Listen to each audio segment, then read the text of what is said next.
तो साथियों 100 दिन से 101 दिन से हम नफरत छोड़ो भारत जोड़ो, महंगाई से नाता छोड़ो भारत जोड़ो, झूठे वादे छोड़ो भारत जोड़ो के नारे लगाकर यहाँ तक पहुँचे हैं।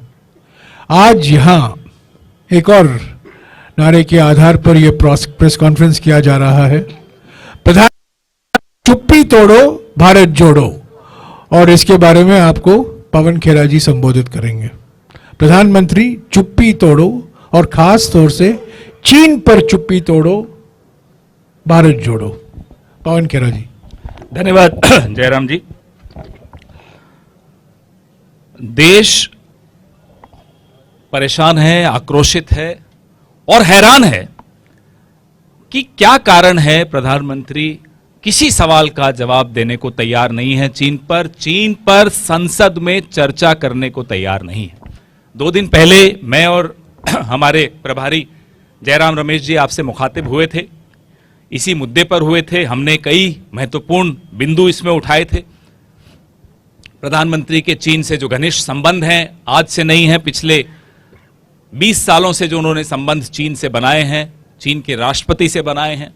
जब प्रधानमंत्री गुजरात के मुख्यमंत्री थे और चीन के राष्ट्रपति एक आला पद पर थे, राष्ट्रपति नहीं बने थे, तब से आज तक जो उनके रिश्ते हैं, उन्हीं रिश्तों में एक राज छिपा है, जिस वजह से प्रधानमंत्री अपनी चुप्पी नहीं तोड़ते हैं। जयराम रमेश जी ने एक नारा दिया आज, प्रधानमंत्री चीन पर चुप्पी तोड़ो भारत जोड़ो।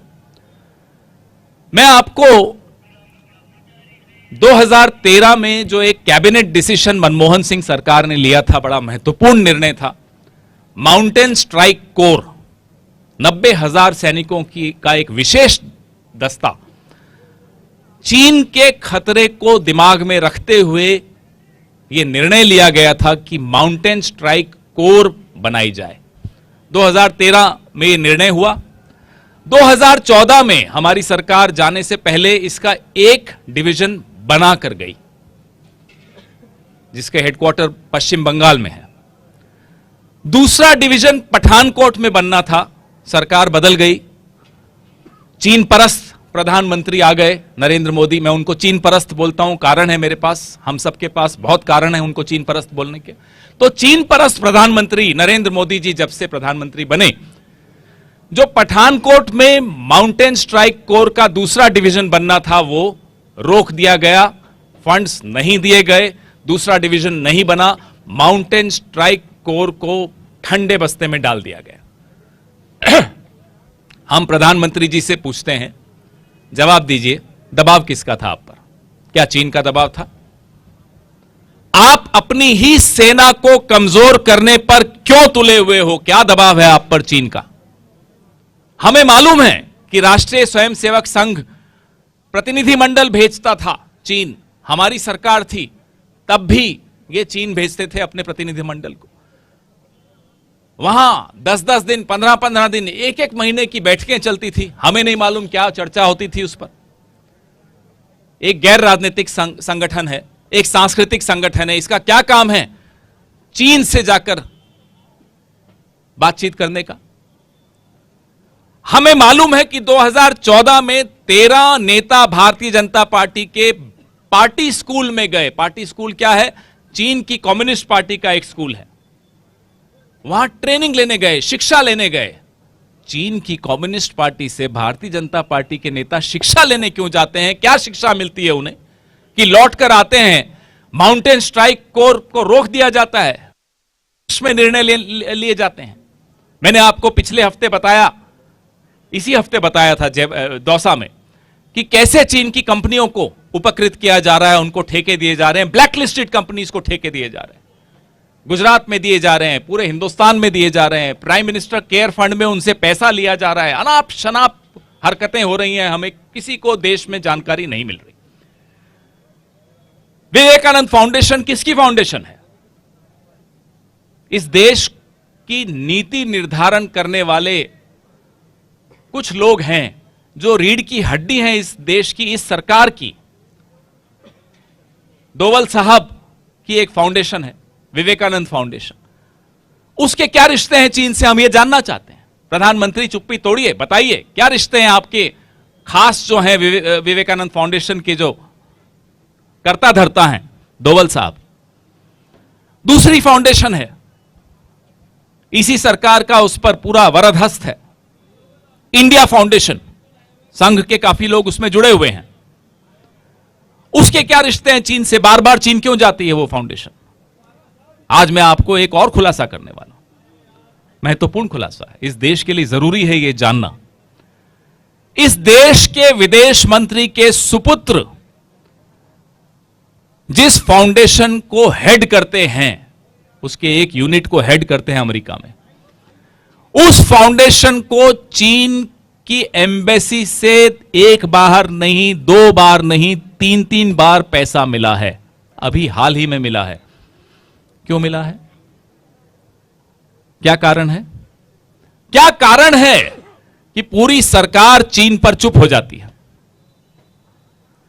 क्या यही तीन चार जो कारण हमने आपको बताए, जो हम सवाल उठा रहे हैं?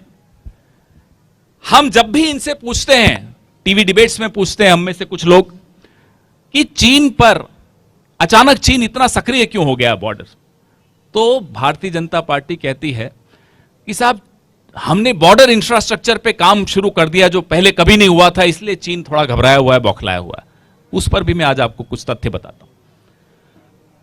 BADP, border area development plan, 7वीं पंचवर्षीय योजना में राजीव गांधी जी के वक्त आया था। सबसे पहली बार किसी सरकार ने, किसी प्रधानमंत्री ने अगर इस तरफ ध्यान दिया तो वो 1986-1987 के दौरान शुरू हुआ। ज्यादा पुरानी बात नहीं करते, मनमोहन सिंह जी की सरकार पर आ जाते हैं। 2000 किलोमीटर का ट्रांस अरुणाचल हाईवे किसने शुरू किया? किसके वक्त, किसके जहन में यह विचार आया? डॉक्टर मनमोहन सिंह की सरकार के वक्त आया। एडवांस लैंडिंग ग्राउंड्स, सिर्फ अरुणाचल की बात करते हैं क्योंकि सबसे ज्यादा आज समस्या वहां चल रही है। 6 advance landing grounds doctor Manmohan Singh के वक्त अरुणाचल प्रदेश में बने। Itanagar railway station doctor Manmohan Singh के वक्त अरुणाचल प्रदेश में बना। और इसी तवांग क्षेत्र में 1986 में जब चीन ने गलत निगाह डाली थी, राजीव गांधी जी ने सेना के हाथ नहीं बांधे थे। पूरी अनुमति थी सेना को कि आपको जो उचित लगे करिए, हम आपके साथ खड़े हैं। जनरल सुंदर जी थे, ऑपरेशन फैल्कन शुरू किया और चीन को मजबूर किया वार्ता करने के लिए। चीन ने वार्ता की मांग की कि चलिए हम बैठकर बात करते हैं। फ्लैग मीट जिसको कहते हैं, फ्लैग मीट हुई। चीन पीछे हटा, राजीव गांधी वहीं नहीं रुक गए, अपनी पीठ थपथपाने नहीं घूम रहे थे पूरे देश में। उन्होंने उस मौके का फायदा उठाया, चीन पीछे हटा, अरुणाचल प्रदेश को राज्य का दर्जा दिया गया। इसको कहते हैं राजनीतिक इच्छा शक्ति। तो ये जो आपको सबको अनपढ़ मानते हैं ना पत्रकारों को, ये मोदी जी की एक विशेषता है, पत्रकारों को अनपढ़ मानते हैं। विपक्ष को तो अनपढ़ मानते ही, को भी अनपढ़ मानते हैं। जरा इनसे पूछिएगा कि 1986 का ऑपरेशन फैल्कन क्या था, पूछिएगा कि अरुणाचल प्रदेश को पूर्ण राज्य का दर्जा किसने दिया, पूछिएगा माउंटेन स्ट्राइक कोर किसने शुरू की और किसने रोक दी। और फिर जो मैंने कंपनियों के नाम आपको बताए, डोंगफेंग, यूसी, वेब मोबाइल, ये सब भी पूछिएगा। वैसे क्या पूछेंगे आप, क्योंकि वो आपके सामने तो आते नहीं है, डरते हैं। लेकिन जब मौका पड़े प्रधानमंत्री से जरूर पूछिएगा, इन सब सवालों के जवाब दीजिए और कहिएगा हमारे तरफ से एक संदेश जयराम रमेश जी ने जो आज नारा दिया है, चुप्पी तोड़ो भारत जोड़ो। आपके सवाल।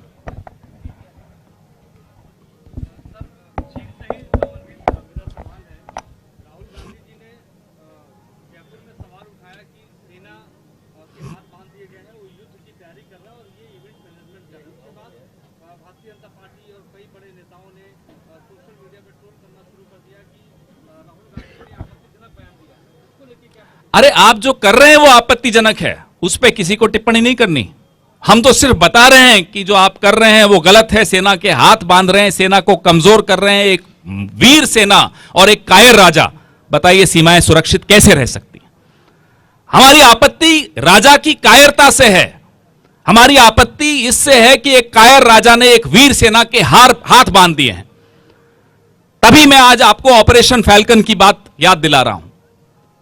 कैसे राजीव गांधी जी के वक्त जनरल सुंदर जी के हाथ पूरी तरह से खुले थे और कैसे चीन पीछे हटा, इसी तवांग क्षेत्र से पीछे हटा। पीछे हटते ही हमने अरुणाचल, यह होता है एक मजबूत राजा, एक मजबूत सेना। हमारी आपत्ति राजा की कायरता से है, हमारी आपत्ति राजा की उन मजबूरियों से है जिसकी वजह से वो चीन के आगे न मुंह खोल सकता है, न चीन की आंखों में आंखें डालकर बात कर सकता है। हमारे एक बात बता दूं, इन्होंने अभी अभी राजीव गांधी जी का जिक्र किया।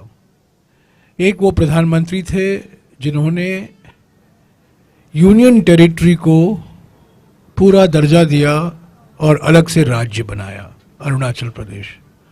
और एक हमारे प्रधानमंत्री हैं जो एक राज्य को डाउनग्रेड करते हैं और उसको यूनियन टेरिटरी बना देते हैं, और जम्मू और कश्मीर। राजीव गांधी जी दिसंबर 88 को बीजिंग गए, चीन के नेतृत्व के साथ उनकी बातचीत हुई, उसके बाद हमारे संबंध मजबूत हुए। पर राजीव गांधी तभी चीन गए जब हम जमीन पर, सीमा पर हम मजबूत थे और हमें सफलता हासिल हुई। वो उन्होंने चीन के नेता से एक बार बातचीत की, बस 18 बार नहीं, झूले पर बैठकर नहीं, अलग अलग शहरों में नहीं,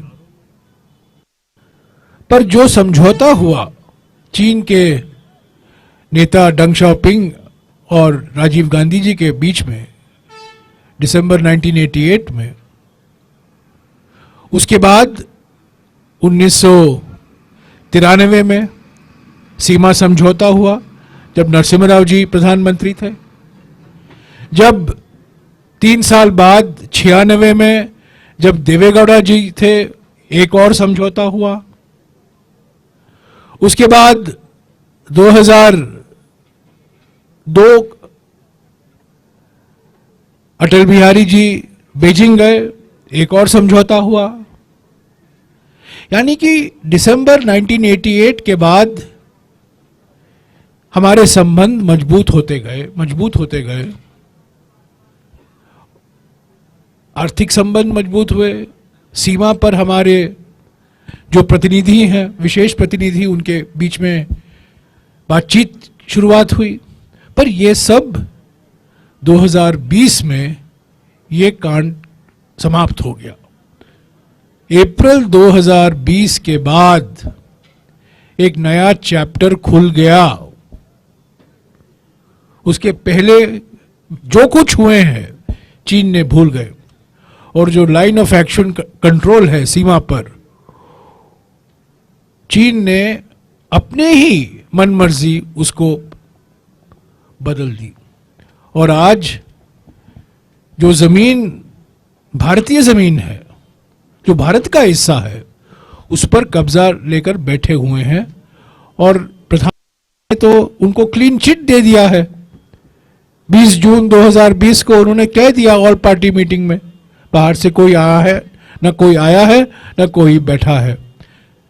उनका कहने का तरीका ऐसा ही है, ना खाऊंगा ना खाने दूंगा, ना कोई आया है ना कोई बैठा है। और इस क्लीन चिट के कारण हमारा जो बार्गेनिंग पोजीशन है वो कमजोर हो गया है चीन के साथ। कुछ भी कहें, तो वक्त आ गया है, संसद के अंदर बहस होनी चाहिए, प्रधानमंत्री को जवाब देने चाहिए और विपक्ष के साथ बातचीत करनी चाहिए। इसमें कोई राजनीति नहीं कर रहे हैं हम, एक सामूहिक संकल्प हमें बनाना है। सबसे बड़ी चुनौती हमारे देश के सामने है, चीन से हम कैसे निपटे सीमा पर, लद्दाख में, अरुणाचल प्रदेश में। और यही तभी संभव हो पाएगा जब सारी पार्टी, सारी राजनीतिक दल एक आवाज से बोलेंगे। पर एक आवाज से बोलने के पहले प्रधानमंत्री को तो सुनना चाहिए। प्रधानमंत्री को तो सभी पार्टियों को विश्वास में लेना चाहिए, क्योंकि जानकारी उन्हीं के पास है। और ये प्रधानमंत्री हमेशा अपने आप को मानकर चल रहे थे कि मेरा एक विशेष रिश्ता है चीन के राष्ट्रपति के साथ, +1। उन्होंने एक बारी बयान दिया था जिसका वीडियो भी उपलब्ध है, +1। ये एल्जिब्रा में, कूटनीति में एल्जिब्रा लाना ये प्रधानमंत्री की विशेषता है। एक बार उन्होंने कहा था कनाडा के संदर्भ में a² + b², a + b whole square is equal to a² + b² + 2ab, यानी कि a² India square, b² Canada square, और ये 2ab ये मोदी का योगदान है।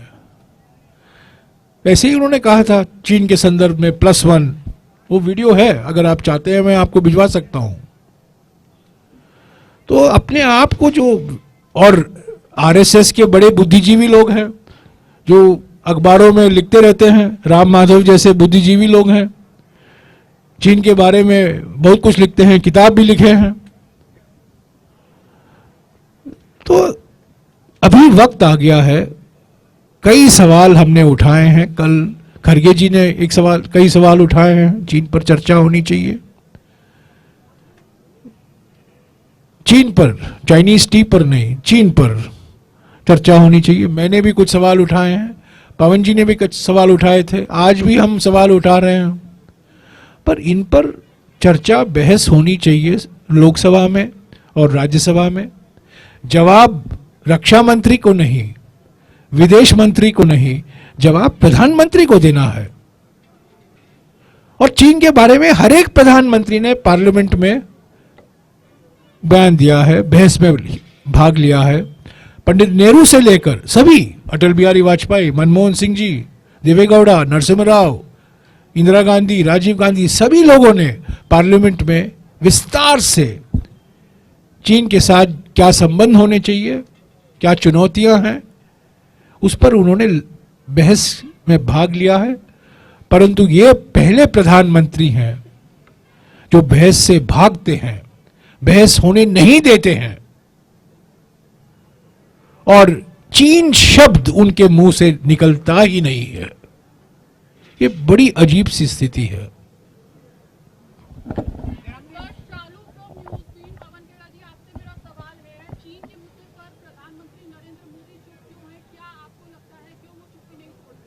ये राज है, और ये राज पूरा देश जानना चाहता है। ये राज कब बना, क्या जब वो गुजरात के मुख्यमंत्री थे तब का कोई राज है, या ये अब का कोई राज है, ये ना मुझे मालूम है ना आपको मालूम है। लेकिन कुछ तो है, या तो मुंह नहीं खोलते, और जब मुंह खोलते हैं तो क्लीन चिट दे देते हैं। और जिस तरह से क्लीन चिट देने के हफ्ते भर बाद चीन के बैंक से भारी ऋण लेना, कंपनियों को ठेके देना, उससे पहले 2019 के चुनाव में चीन की कंपनियों से भारतीय जनता पार्टी की पार्टनरशिप करवा के चुनाव लड़वाना, ये सब कहीं इशारा करता है। हम गैर जिम्मेदाराना तरीके से इसके आगे कुछ बोलना उचित नहीं समझते। आप भी समझदार हैं, हम भी समझते हैं कुछ है।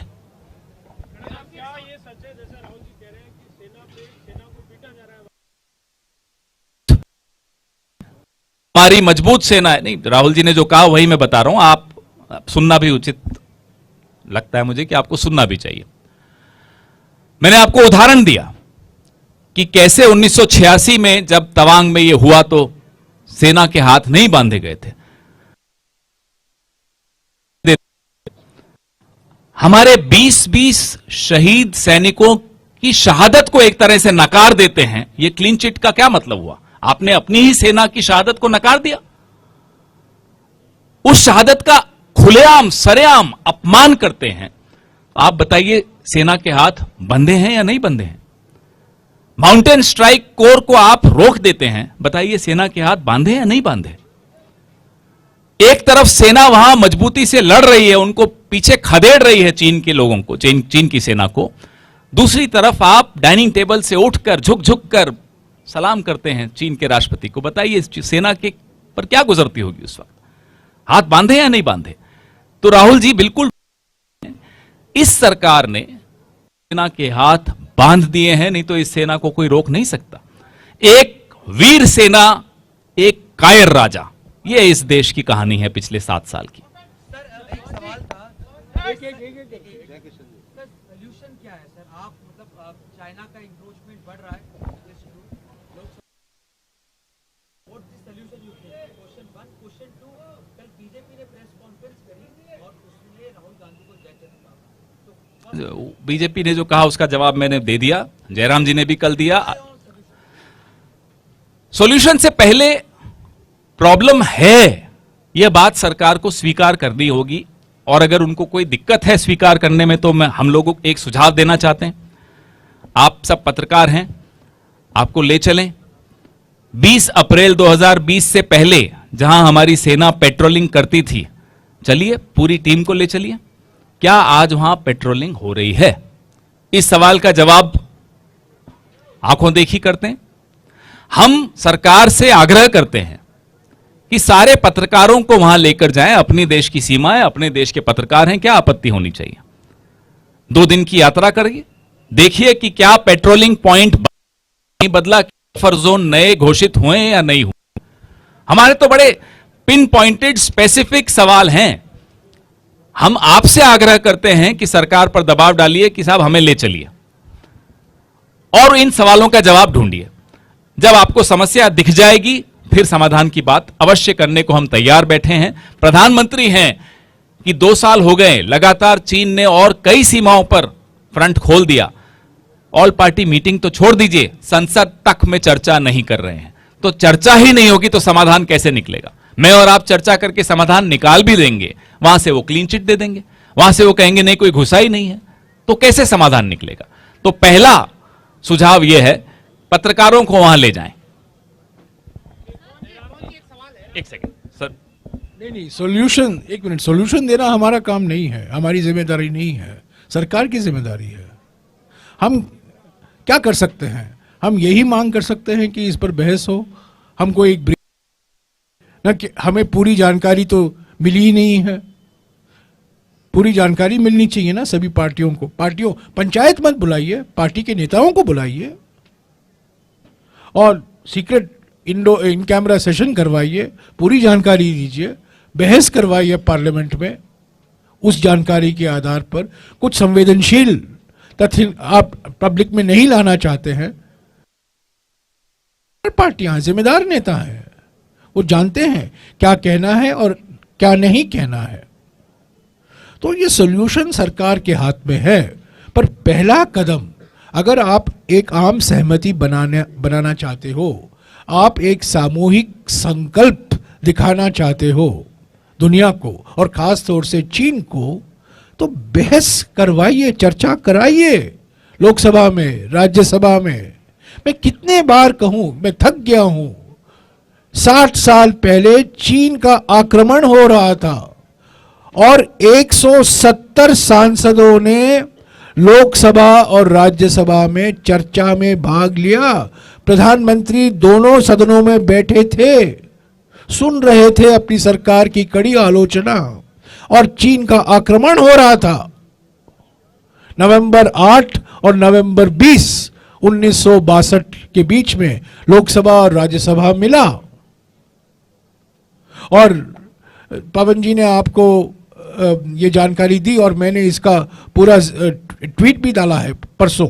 एक सांसद थे डॉक्टर LM सिंघवी, जो पाली के सांसद थे, और उन्होंने प्रधानमंत्री को एक खत लिखा कि आप सीक्रेट सेशन बुलाइए, और प्रधानमंत्री ने जवाब दिया ये सीक्रेट सेशन नहीं बुला सकते क्योंकि ये मुद्दे जो हैं सभी लोग से संबंधित है, सभी लोग जानना चाहते हैं। और पूरा सत्र हुआ लोकसभा और राज्यसभा में, बहस हुई, आक्रमण चल रहा था। यहां इन्वेजन नहीं हुआ, यहां इनकर्शन हो रहा है। युद्ध नहीं है हमारे दोनों देशों के बीच में, इनकर्शन हो रहा है। तब भी आप चर्चा नहीं करवाना चाहते। जब इन्वेजन हुआ तब चर्चा हो सकता है, जब इनकर्शन हो रहा है क्यों नहीं चर्चा हो सकता?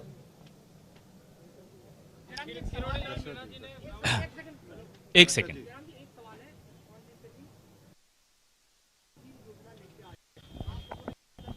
बोलो यार। आज राहुल गांधी की यात्रा चल रही है, लेकिन अभी तक अभी भी योजना लेके आए क्या ये मुद्दा आप इसको पीछे छोड़ चुके हैं? क्योंकि युवाओं ने ये कहा था कि हमारे साथ कांग्रेस के विपक्षी दल आएंगे, लेकिन आज वो अपने आप को मोना महसूस कर रहा है क्योंकि ये मुद्दा नहीं, ये आप गलत कह रहे हैं, क्योंकि हिमाचल चुनाव में जयराम जी भी थे, मैं भी था, और इस चुनाव में लगातार ये मुद्दा युवाओं ने भी हमारे साथ जब संवाद किया तो हमने भी उठाया, उन्होंने भी उठाया। ये मुद्दा खत्म हो ही नहीं सकता, क्योंकि इस देश के नौजवानों के साथ और इस देश की सीमाओं की सुरक्षा के साथ खिलवाड़ कम से कम कांग्रेस पार्टी तो बर्दाश्त नहीं करेगी। हमने दबाव संसद में भी डाला, हर बार हमारी जो संवाद होते हैं लोगों के साथ, उसमें भी राहुल गांधी जी, खड़गे साहब लगातार इस बात पर चर्चा कर रहे हैं।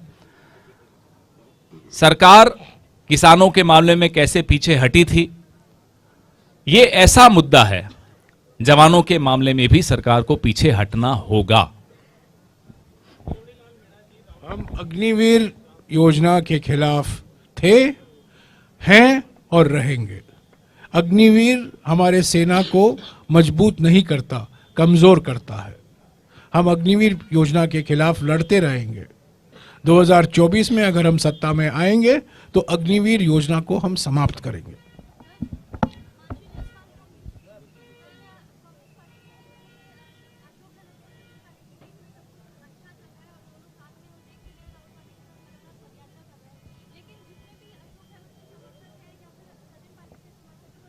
मैडम सुनिए, आज बड़ा गंभीर मसला है।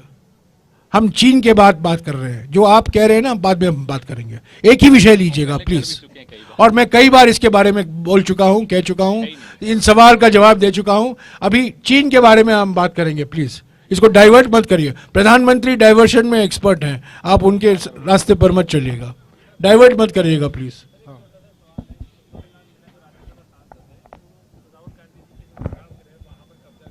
ये चीन के संदर्भ में उन्होंने कुछ कहा है? कहा तो अलग से बात करेंगे। ज्यादा महत्वपूर्ण है कि चीन कब्जा करके बैठा है, पहले वहां ध्यान दीजिए। तो मत करिए ना, क्यों कर रहे हैं?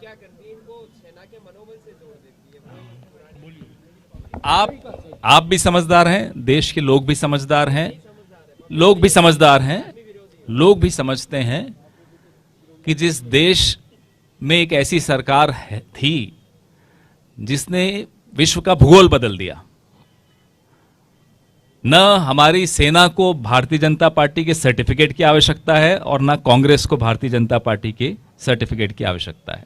ये वही सेना थी जिसने अभी कुछ दिन पहले ही हमने वो दिन मनाया था, बांग्लादेश को आज़ाद जब कराया।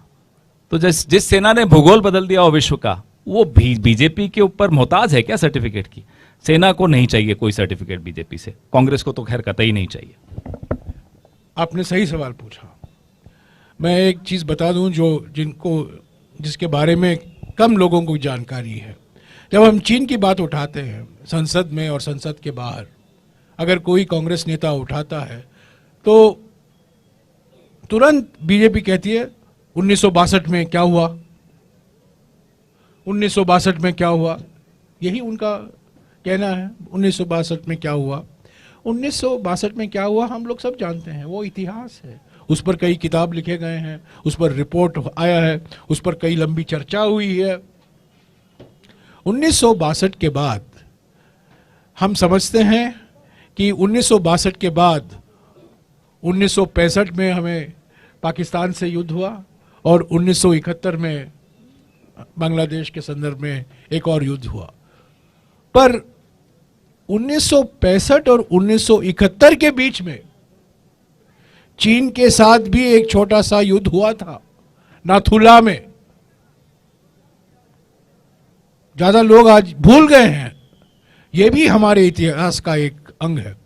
1967 में नाथुला के पास भारत और चीन के बीच में मुकाबला हुआ और उसमें अगर मैं डायरेक्ट शब्द यूज करूं, उसमें चीन हारा और भारत जीता। उसके बारे में अभी एक नया किताब भी निकला है, 1967, the war that India one. सब लोग कहते हैं 1962। 1967 में वही भारतीय सेना जिसको सशक्त बनाया गया था और जिसको पूरा फ्रीडम दिया गया था कार्रवाई करने के लिए सीमा पर, उन्होंने चीन की सेना को, पीएलए को एक सबक सिखाया नाथुला में, सिक्किम के पास, गंगटोक के पास। तो जो पवन कह रहे हैं कि अगर आप ऐसे कदम लेंगे जो सेना को मजबूत नहीं करती, कमजोर करती, और सबसे जो अभी रिसेंट मिसाल है ये अग्निवीर परियोजना, सब लोग देख रहे हैं। तो बार बार अगर हम सवाल उठाते हैं, हम पर आरोप लगाना, 1962 में क्या हुआ, राजीव गांधी फाउंडेशन में क्या हुआ, इन्होंने आपको कहा है राजीव गांधी फाउंडेशन, विवेकानंदा फाउंडेशन की बात तो करते नहीं है, इंडिया फाउंडेशन की बात तो करते नहीं है। और इन्होंने आज एक नया खुलासा दिया है कि जिस संस्था के साथ हमारे विदेश मंत्री के बेटे जुड़े हुए हैं, वही संस्था हमारे चाइनीज एम्बेसी से एक बार नहीं 2 बार या 3 बार उनको वित्तीय सहायता मिली है। और ये दिल्ली का एक मुख्य संस्था है, थिंक टैंक है। आपने कहा सॉल्यूशन क्या है, मैं आपको एक सॉल्यूशन देता हूं, छोटा सा सॉल्यूशन नहीं है, एक। क्या प्रधानमंत्री ने कभी सोचा है, विपक्ष के नेता भूल जाइए, विपक्ष को अनपढ़ है, जानती नहीं है, विपक्ष एंटी नेशनल है। हमारे देश में मैं समझता हूं, मैंने अभी तक गिना है 8 या 10 ऐसे आज भी आईएफएस ऑफिसर हैं जो चीन में एम्बेसडर रह चुके हैं। बड़े जाने माने पढ़े लिखे लोग हैं, बड़े काबिल लोग हैं। उनको बुलाकर एक बैठक कीजिए, उनसे बातचीत करिए, उनसे सुझाव लीजिए।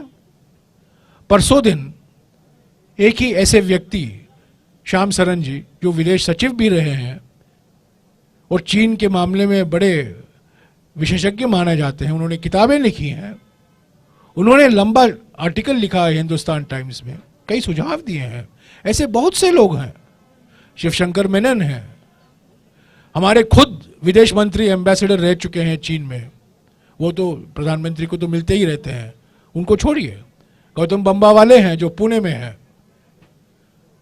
सीवी रंगनाथन है बेंगलोर में, चंद्रशेखर दासगुप्ता हैं गुड़गांव में, अशोक कांता हैं दिल्ली में। ऐसे में 8-10 व्यक्तियों को आपको दे सकता हूं नाम, जो हमारे चीन में हमारे एम्बेसडर रह चुके हैं, जानते हैं चीन के बारे में, उनके पास सुझाव है। प्रधानमंत्री उनसे मिलते क्यों नहीं है? हमें छोड़िए, हमसे छोड़िए, हमें तो बात ही नहीं करेंगे, बहस नहीं कर पाएंगे, होने ही नहीं देंगे राज्यसभा और लोकसभा में, इनसे तो मिलिए।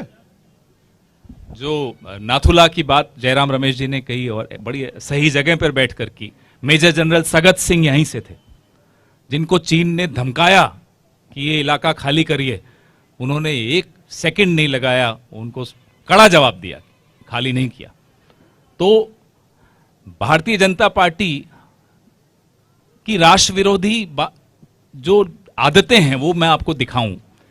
जो हमारी विक्ट्री है, जो मेजर जनरल सगत सिंह ने राजस्थान ही नहीं पूरे देश का नाम रोशन किया, उसको ढकते हैं, उसको नहीं आने देते सामने, 71 को सामने नहीं आने देंगे। ये क्या है? ये प्रवृत्ति क्या है कि जहां हिंदुस्तान का नाम रोशन हुआ, राजस्थान का नाम रोशन हुआ, मेजर जनरल सगत सिंह जैसे लोगों ने नाम रोशन किया, जनरल सुंदर जी ने रोशन किया, आप वो बात सामने ही नहीं लाने देंगे। क्यों? आप चाहते हैं कि देश का नाम रोशन न हो? बताइए, असली एंटी नेशनल बात कौन कर रहा है? भारतीय जनता पार्टी कर रही है। क्लीन चिट आप दे रहे हैं, जहां हम लोगों ने कुछ अचीव किया, चीन को के दांत खट्टे कर दिए, वो आप बात सामने नहीं लाएंगे। बहुत हल्के स्तर की राजनीति कर रहे हैं। प्रधानमंत्री को ये शोभा नहीं देता। हो सकते हैं आपके कुछ राज चीन के पास होंगे, लेकिन देश के साथ आप खिलवाड़ नहीं कर सकते। धन्यवाद। Okay, thank you. तो हाँ, 1 सेकेंड। कल 2 बजे को खरगे जी और राहुल जी दोनों रहेंगे अलवर में। रैली होगा 2:30 बजे, 2:30 या 2:45 शुरू होगा, पर 2 बजे तक आप वहाँ पहुँच जाइए। और कल दोपहर को भारत जोड़ो यात्रा नहीं होगा, पर रैली होगी। 20 तारीख सुबह भारत जोड़ो यात्रा होगा और शाम को are we getting to Haryana in the evening. 20 तारीख शाम को हम हरियाणा में प्रवेश करेंगे। आज दोपहर को तो होगा ही, और आज दोपहर को 2 से 2:40 तक राहुल जी राजस्थान के करीब 40-45 नागरिक संस्थाओं से मिल रहे हैं, उनके साथ बातचीत हो रही है। उसके बारे में मैं आपको अवगत करा दूंगा। 21 की है, 21 की है यार, 21 की मॉर्निंग, 21 की मॉर्निंग, हाँ 21 की मॉर्निंग। 20 रात को हम राजस्थान में ही हैं। हाँ, राजस्थान में ही 21, सॉरी, आपकी जानकारी और अप टू डेट है मेरे तुलना में।